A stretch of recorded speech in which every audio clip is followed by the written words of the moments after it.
Okay, Assalamu alaikum students. Hope you are doing great. Okay, so now we have to do part D of question number 1. Exercise is same 3B. The book is D2. Okay, in part D I have a quadratic expression d square minus 16d plus 28. मुझे इसे middle term break method से जो है वो इसके factors निकालना है. So सबसे पहली चीज़ आपको क्या करनी है, you have to see the coefficient of D square. आपकी जो पहली टर्म है आप उसका कोफिशिएंट देखेंगे, द कोफिशिएंट इज 1. उसके बाद आपने क्या देखना है, योर थर्ड टर्म. आपकी थर्ड टर्म यहाँ पर है 28. ठीक है, आपने क्या करना है, you have to take the product of both. यानी आपने 1 और 28 को आपस में मल्टीप्लाई करके प्रोडक्ट फाइंड करना है. 1 इंटू 28 इज 28. अब जब आपके पास प्रोडक्ट आ गया, अब आप क्या करेंगे 28 के साथ, now you have to find out the factors of 28. आपने क्या करना है, आपने ये देखना है कि 28 किसके टेबल में आ रहा है. ठीक है, 28 2 के टेबल में भी आता है, 28 3 के नहीं 4 के टेबल में भी आता है. सो आपको बेसिकली क्या करना है, आपको इसके फैक्टर्स फाइंड आउट करना है कि ये जो हमारा प्रोडक्ट है ये किस किस के टेबल में आ रहा है. ठीक है, सो लेट्स सी दैट. अगर मैं 2 की बात करती हूँ तो 2 multiply by 19, no not 19, I think 16, no not 16, 2 4s are 8 and 2 1s are 2. 2 multiply by 14 is 28. ठीक है, ये आपके पास 28 के एक फैक्टर्स हैं. अगर मैं 4 की बात करती हूँ तो 4 multiply by 4 8s are, no 4 7s are 28. और ठीक है, इसके अलावा आपके पास 28 8 के टेबल में भी आता है. कैसे, 8 मल्टीप्लाई बाय 4 इज़ 28. ठीक है, 8 4s are 28. इस तरीके से जो है वो हमारे पास फैक्टर्स हैं. तो हमें बेसिकली क्या करना है, हमें वो वाले फैक्टर्स उठाने हैं.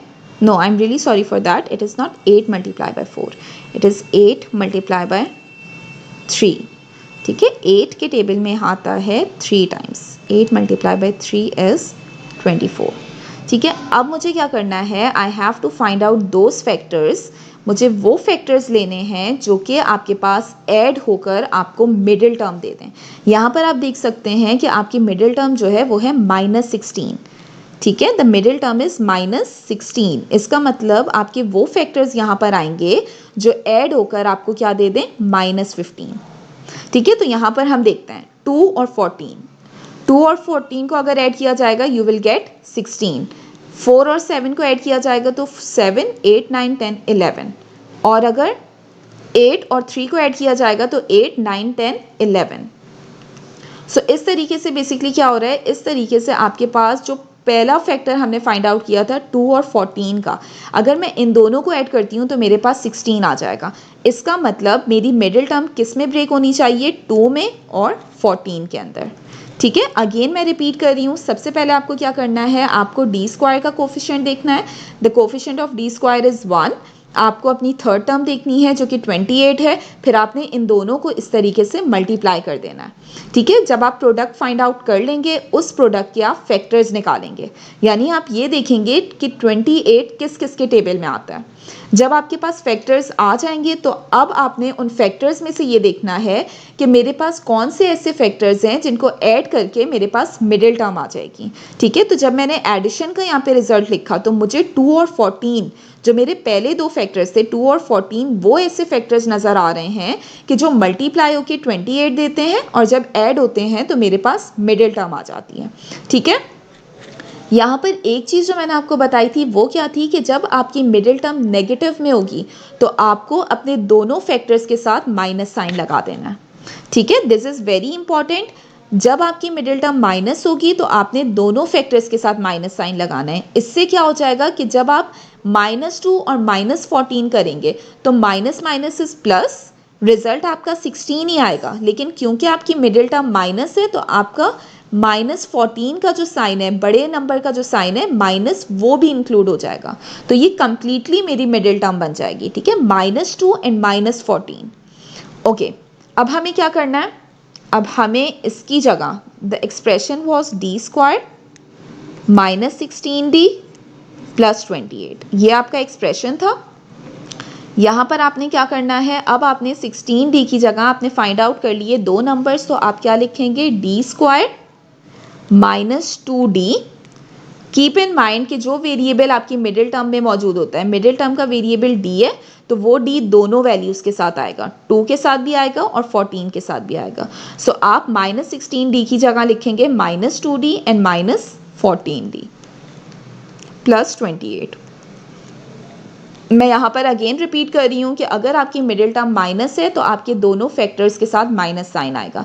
ठीक है, अगर मैं इस चीज़ को दोबारा से वेरीफाई करना चाहूँगी कि वाकई ये जो मैंने मिडिल टर्म ब्रेक की है ये सही की है, तो मैं इसको दोबारा से सॉल्व करके देख सकती हूँ। यानी मैं -2d और -14d को जब आप ऐड करेंगे तो minus minus is plus, 2d और 14d ऐड होकर आपको 16d दे देगा, और जो साइन है वो आपके पास बड़े नंबर का आएगा। ठीक है, बड़े नंबर के साथ माइनस साइन है तो आपके रिजल्ट में भी -16d आएगा। तो इसका मतलब क्या है कि जब आपके पास बिल्कुल सेम वही मिडिल टर्म आ जाएगी सॉल्व होके, इसका मतलब ये है कि आपने इसको ठीक से ब्रेक किया है, तभी आपके पास वो वापस से -16d ही बन रहा है। ठीक है, अच्छा, अब जब मैंने ये कर लिया और इसके बाद मैंने वेरीफाई भी कर लिया, अब मैं क्या करूँगी, now I am going to make the pairs. मैं दो दो के पेयर्स बनाऊंगी और उसमें से कॉमन वैल्यूज़ कंसीडर करूँगी। ठीक है, डी स्क्वायर माइनस 2d, इन दोनों में कॉमन क्या है, d कॉमन है, तो जो अनकॉमन है वो आपके पास अंदर चला जाएगा, d minus 2। Similarly -14d plus 28 14 के टेबल में आता है, कैसे आता है, 14 मल्टीप्लाई बाई 2 इज 28। इसका मतलब क्या है कि ये 14 जो है वो इन दोनों टर्म्स में से कॉमन आ सकता है। सो जब मैं 14 कॉमन निकाल लूँगी तो अंदर बचेगा d माइनस 2। वाई, मैंने इस प्लस को माइनस में क्यों चेंज कर दिया, क्योंकि मैंने बाहर माइनस साइन लिया है। This is the minus sign that I have taken. ये माइनस साइन जो है ये मैंने इन दोनों टर्म्स में से लिया था, तो जब आप माइनस साइन कॉमन लेते हैं तो अंदर वाले जितने भी साइंस होते हैं वो चेंज हो जाते हैं। ठीक है, अब आपको क्या करना है, आपको ये पता चल गया यहाँ पे कि आपकी d माइनस 2 और d माइनस 2 ये दोनों सेम है ब्रैकेट्स, आप इन दोनों को वन टाइम लिख देंगे। Just write d minus 2 here and the second bracket will be d minus 14. So इस तरीके से आपने अपने दोनों फैक्टर्स निकाल लिए अपनी quadratic expression के। Thank you so much for watching this video. See you in the next one. Take care.